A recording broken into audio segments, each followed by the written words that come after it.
How goes the family? Welcome back to Patterson L Properties. Hopefully you guys having a great and exceptional day. Alrighty, let's get to it. So today's topic is the current real estate market cook. So the current real estate market has been interesting for the last year. It really has. The current industry, real estate market has been very, very interesting for the last year. Affordability has been a continuing growing problem with no real end in sight to tackle lower housing prices throughout the United States of America. According to Forbes, the average sales price for new homes in the United States is roughly $540,000, while the average existing value is around $372,000. Because a few ultra luxury homes can skew the average, economists prefer the median home price. The median price for a single family home nationwide is currently $436,000.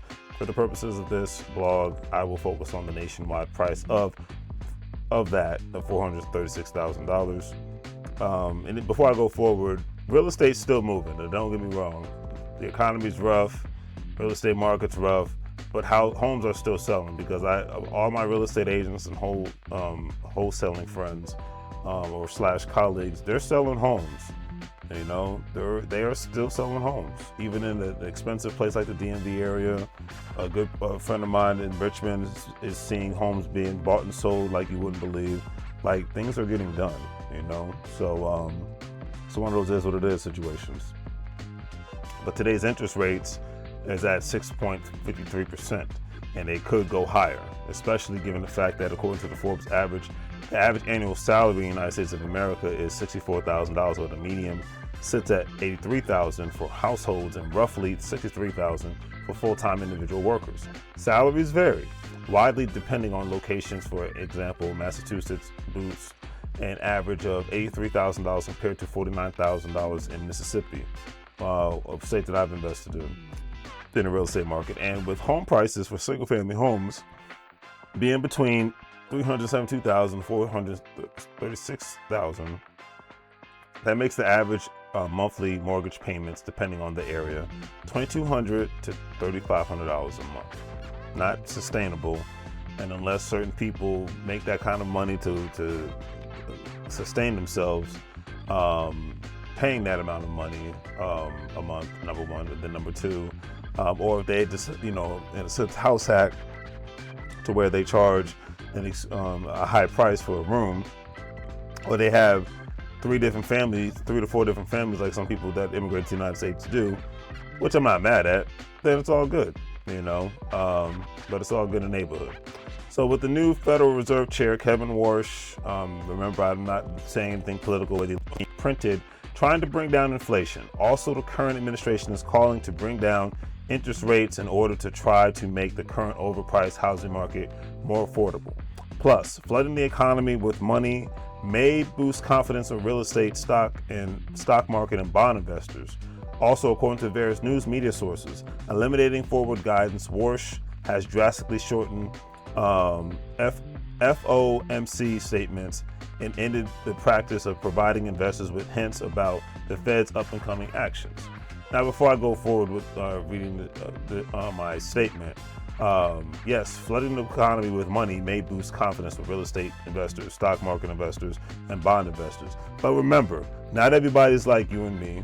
Not everybody owns real estate. Not everybody invests in real estate. Not everybody has a good significant amount of shares in stocks and bonds to even think about being able to say, hey, if the market gets flooded, my investments are going to go up, because not everybody's at that level. So that's just always something to keep in mind, because that can be, it's like the gift and the curse of the economy. But obviously, if money gets printed and the economy gets flush with money, it'll be good on that end. But then on the downside of that means the inflation numbers could possibly go up.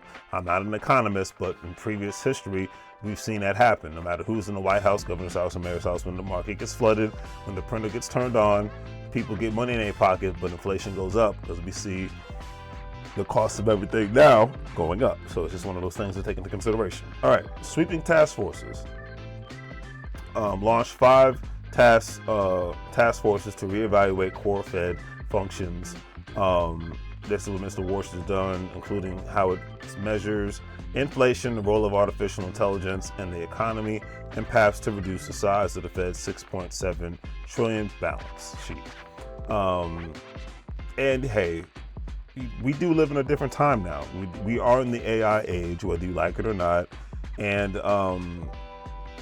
whoever the Fed chair may be, they need to be able to see how it's going to play a role in this economy, because it's going to help and hurt people all at the same time, just like anything else. And even with the jobs report, it's not as good as people would like it to be. And even with certain factories opening up in the United States of America, it's not at the levels that it was back in the 1950s and 60s. And to be quite honest, it never will be, because even the factories that are open in America, they don't require as much manpower as the previous factories of the World War II era. So and I'm all for happy people getting jobs and, data centers and all that good stuff. But remember, those are temporary jobs building those data centers, because your average, and you can look this up yourself, your average data center is not even going to have over 100 people working in it, especially when they're out in the middle of nowhere.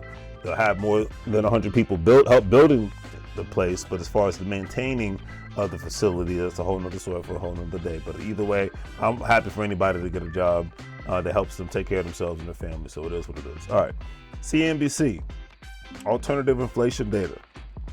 Kevin Warsh has advocated for shifting away from traditional core PCE metric, preferring to measure inflation by looking at the median of up to 1 billion real-time public and private prices. Investopedia they stated that commitment to price stability despite facing pressure from political leaders. Warsh has reaffirmed a strict commitment to the 2% inflation target and pledges to maintain his independence while making high inflation a thing of the past. And hey, if it works out, I'm all for it, because like I said, if it helps me and regular everyday working people, we'll see how this thing plays out. So with all that being said, we shall see by 2027 how Kevin Warsh's new processes and procedures and new Federal Reserve policies affect the overall United States economy, because it's too early to tell. The man just got the job. The man's just in there. So we'll see what happens, whether it's good or bad, and go from there. But either way, remember the people who bought, and I've had this channel for a long time, and I'm going to be putting more effort into growing this channel and putting more time and energy into both my channels, this channel and LarrysAnythingGoes, because it's time for me to not treat these channels as a hobby and treat these channels as a business. That's another story for another day. But anyways, long story short, when I started this channel and I started talking about real estate, I never gave out financial advice, but I definitely always talked about, hey, if you can at this time between 2019 and 2023, buy a house, or even if you need a house hack, as long as you got good credit and enough money put away and you qualify for any sort of home loan, for the love of God, do it. Why? Because we are in territories now where most people cannot afford to buy a home, and that is not good. Most people can't afford to get a investment property, and that is not good. And it's just, being able to save and do things outside of the box. But I digress. So anyways, I know fans don't forget Larry's Patterson Properties with wholesale real estate in the DMV area, Philadelphia, Eastern Pennsylvania, Harrisburg, Reading, Allentown, all that good stuff. So check us out. Links in the description. If you're a stock market investor, crypto investor, and original retirement account investor, don't forget to check out WeWillStashCrypto.com, Coinbase. All those platforms you'll be able to make some money moves, so that way you don't live broke like a fool. So on that note, remember, you can't get fired if you own a company. It's 2026 time if you know something. So on that note, do the great 3 things. Like, share, subscribe. Have a great day. Make money moves. Live broke like a fool. The same Spanish. Be a video. Welcome to the life.